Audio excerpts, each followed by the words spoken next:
महाबारुणी बुड़ पर ऋषिकुल्या और बड़ नदीर संगम स्थल में लोकंकर भिड़। गंजाम जिला आसिकाठारे ऋषिकुल्या और बड़ नदीर पवित्र संगम स्थलर उत्तर बांकरे प्रतिवर्ष चैत्र मासरे जो बुड़ पालन करा जाए। लोकंकर विश्वास रही बुड़ स्थल में पितृपुरुषंकर अस्थि विसर्जन कले सेमानक आत्मा सद्गति लाभ करिथाए। चलित वर्ष यह बुड़ शनिवार दिन पड़ू यह अधिक गुरुत्व रही। तेणु आज हजार हजार भक्तंकर सुଅ छुटी। विभिन्न स्थानरू आसी पितृपुरुषंकु पिंडदान करने सह अस्थि विसर्जन करी फेरुछंती।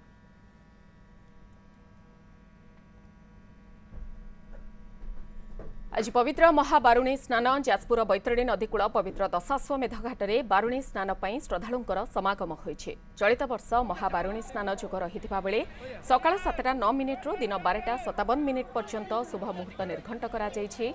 राज्य तथा राज्य बाहरर श्रद्धालु बुड़ पकाइबा सह पितृपुरुषंकु पिंडदान करुछन्ते।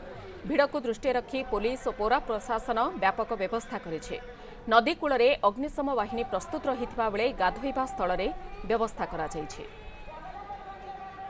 हमर बहुत काल रो सब होची होची जाके हम सब वर्ष की जोड़ा जोग पड़े हम एठी आसो देखि पिंडदान करंतु हम विश्वास আছে एटा एठी पिंडदान करने हमर पितृ पैसा पादी सखाळु आसी की बैतल गाधई की मुंड पुडे गाधई की स्नान करी की पिंड दिउ हम सकाळ 7:09 ठारू 12:57 पर्यंत पिंडदान करा जिवो।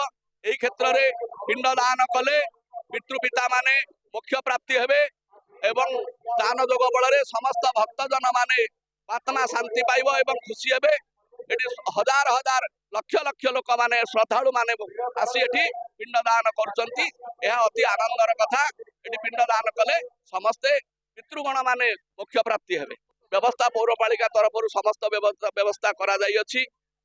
आमर पुलिस आरक्षी बाहिनी पौरपालिका संघ लोक माने किपरि सुचारू रूपे स्नान करि परिबे, कौन असुविधा विघ्न न घटिबो।